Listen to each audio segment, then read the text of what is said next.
Hello friends, this is Sujit and today I am going to tell you about DITA. What is DITA?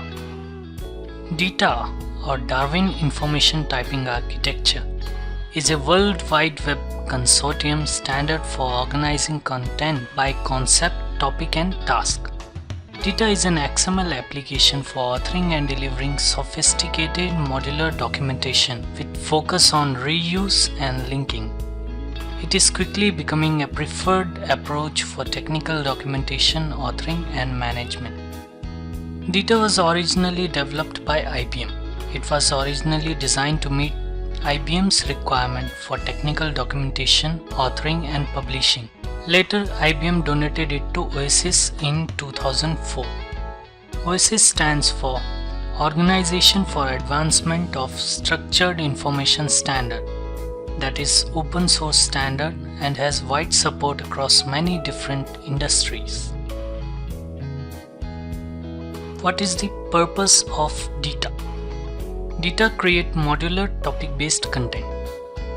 The DITA standard was originally created to provide a framework for creating modular documentation for task-oriented learning that could be reused across different process learning documents so that a single topic can be reused across many different documents.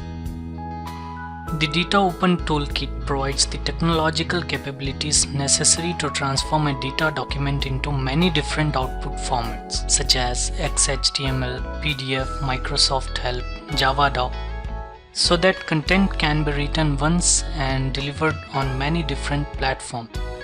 Ultimately, as DITA is an open standard, any company or individual may create tools to transform a DITA document into any document format. Now let us discuss about the history of DITA.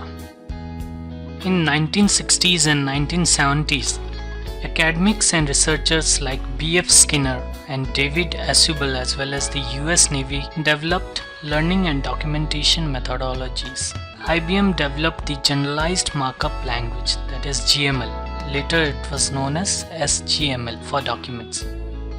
In 1980s, IBM and Apple published standard for software help documentation while desktop publishing software comes to market. Learning theorists and technical authors publish books and papers on computer-based training methods. Many of the standards and methods published during this time espouse task orientation and learning in chunks. In 1990s, John Carroll introduces the idea of minimalism in technical writing, which focused on breaking information down into atomic chunks that could be read and followed in any order. The focus was reading in order to accomplish a task, not to learn or gain knowledge. Desktop publishing programs that support SGML entered the market in large numbers.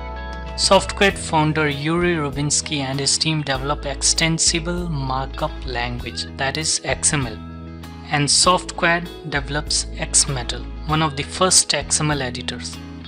Jamie Roberts and Dennis Bockus at IBM design and implement a new help system based on Roberts' notion of concept, task and reference.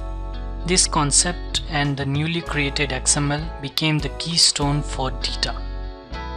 In 2001, IBM introduces DITA as a new simplified version of XML for documentation. The goal of DITA was to formalize information typing practices in print and online documentation. DITA became an open standard in 2005 after the Organization for Advancement of Structured Information Standard, that is OASIS, convenes a technical committee to explore such a standard. What are the applications of DITA? DITA is used primarily in technical writing and publishing communities. However, in recent years, the DITA standard has received attention from the training industry, from which the DITA learning specialization is a result. DITA makes large-scale reuse of content practical and manageable. It makes web-based delivery as easy as possible. How to work with DITA maps. Here you can see a simple model where topics are created, a DITA map is created, and the output is generated into several sources. Data provides a structured model for content and thus content reuse at a basic level. It organizes a set of topics in a hierarchy and sequence. We can reuse the same topic with different collections of topics and can provide multiple views on same topics by product, by task, depending on the output. Data allows content to be reused and or repurposed across the different delivery media, that is print, online, CD-ROM, etc. Let us take one example of data. This is a basic data structure. You can see it is an identifier, title as well as short description. You can see the properties of this topic. You can see the specific content body of this topic, as well as you can see the relationships to some other topics.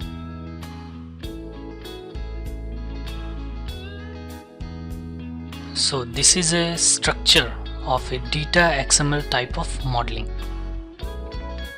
What are the tools that support data type of authoring? You can use any text editor to write data XML directly, but you should be perfect in writing XML content. You can use any data aware editor such as DataOpen Platform Editor, as well as many products have built-in operational data support. You can use all major XML editors such as Arbortext Editor, XMetal, Syntax Cerna, Oxygen XML, XMLMine, FrameMaker, In.Vision. It was a basic introduction to data. Thanks for watching this video. Don't forget to subscribe to my channel to get all the latest information regarding technical writing to your inbox.